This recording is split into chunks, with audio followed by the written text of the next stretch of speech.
MCC evaluation introduces bias traps that do not exist at ACC or PCC. When the coaching is genuinely MCC level, every fiber of your evaluation listening is primed to call it exceeds. That priming is the bias, not the evaluation. This video covers the 2 MCC-specific biases, 3 PCC biases that amplify at MCC, and a working example you can hear in the recording, where bias slipped into the coach's own work and how the canonical evaluator caught it. 2 biases unique to MCC evaluation. Awe bias. The coaching is so impressive that this is amazing replaces behavioral evidence. You rate everything. Exceeds without checking against statements. Familiarity bias. You rate coaching higher when it resembles your own approach. The coach uses the metaphors you would use, the pace you would use, the silences you would use, and your evaluation reads exceeds because it sounds right to you. Both biases are emotional responses dressed up as professional judgment. Both are correctable. All bias antidote. Anchor every exceeds rating to a specific timestamp and the specific statement language. If you cannot point to the consideration, demonstration, artistry, or uniqueness that lifted this specific moment, the rating is awe, not evidence. Even MCC coaches have moments that are meets rather than exceeds. Meets at MCC is mastery. Rating meets is not a criticism. Familiarity, bias, antidote. Read the statement language out loud before rating. Your style is not the standard. The statement language is the standard. When the coach uses an approach unlike yours, and your gut says this would not work, ask whether the marker is actually being met by the evidence in the audio, not by your sense of what good coaching looks like. MCC artistry is unique to each coach.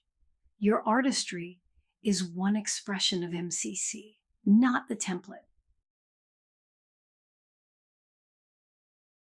Now, a working example. Bias is easy to talk about and hard to catch in real time.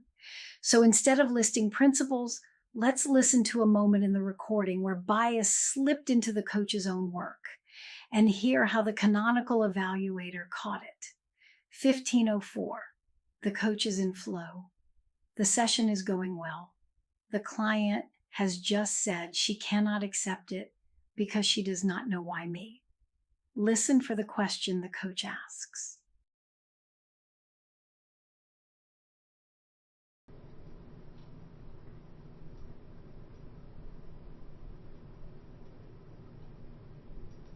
Well, I think I can't accept it because I don't know why me.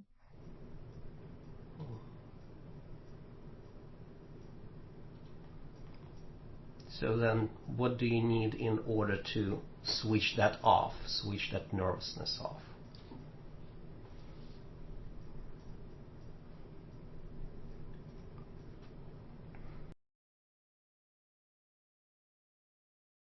What you just heard. The coach asks, what do you need in order to switch that nervousness off? The client never used the word nervousness. The coach introduced it. This is interpretation bias by the coach. The coach is reading the client's experience as nervousness because that fits the coach's frame of what is happening. The client may or may not be feeling nervousness. The coach did not check. The canonical evaluator marks this below on M7.3. The marker asks for succinct, open-ended questions that stimulate new insight. And the question form here is fine. What makes it below is that the question is grounded in the coach's label, not the client's words. Why this matters for you as the evaluator. When you listen to this same moment, 2 evaluator biases will pull at you. Awe bias. The session as a whole is genuinely strong. You may be inclined to rate this moment meets because the surrounding work is strong. That is the rating bleeding from the session into the moment. Familiarity bias. The coach's interpretation, nervousness, might match your own sense of what the client is feeling. If the label sounds right to you, you may not catch that the client did not use the word. Your familiarity with the label hides the missing evidence. The discipline that catches both biases is the same. Listen to the question and ask, is the language in this question the client's language or the coach's? If it is the client's, the question rates the marker on its form alone. If it is the coach's interpretation, the question rates below on the marker that asks for client-grounded inquiry. That is the kind of micro-discipline that turns subjective listening into evidence-based evaluation. 3 PCC biases amplify at MCC. Sophistication bias. Complex moves by the coach get rated higher than simple moves, even when the simple move is more skillful for the moment. Style as competence bias. The coach's verbal patterns, quiet voice, long pauses, particular phrasings, read as competence rather than as style. Depth inflation. A coach response that goes deeper than the prior turn gets rated higher even when the depth is not actually relevant to what the client needed. All 3 are amplified at MCC because the assessment is maximally qualitative. There is no numerical guardrail at MCC. Awareness is the only check. The bias reflection in your assignment is not optional. Identify one specific moment in your evaluation where one of these biases pulled at you. Name which bias. Describe how you noticed it. Describe how you adjusted. If you cannot name a moment where bias pulled at you, you did not look hard enough. Bias is always present in MCC evaluation. The question is whether you caught it. 3-level bias awareness across modules 7, 8, and 9. At ACC, your bias was about presence and absence. Did the behavior happen? The check was the scoring algorithm. At PCC, bias became qualitative. Was the behavior deep enough? Your check was the marker's sufficient frequency criterion. At MCC, bias is about whether your emotional response to the coaching is bleeding into your professional judgment. The only check is your own discipline.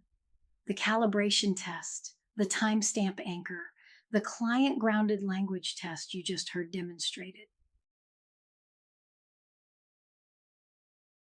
Bias is not a flaw in the evaluator. It is a feature of human perception. What separates experienced MCC evaluators from competent ones is not the absence of bias. It is the practiced discipline of catching bias in real time and adjusting before it lands in the rating. When you complete your evaluation of the full recording, the bias reflection is where you make that practice visible to yourself, not as confession, as calibration. Unit 9.5 is the close. Writing MCC-level developmental feedback and the complete 3-level evaluation toolkit you now carry into the sync sessions and your real mentor coaching engagements.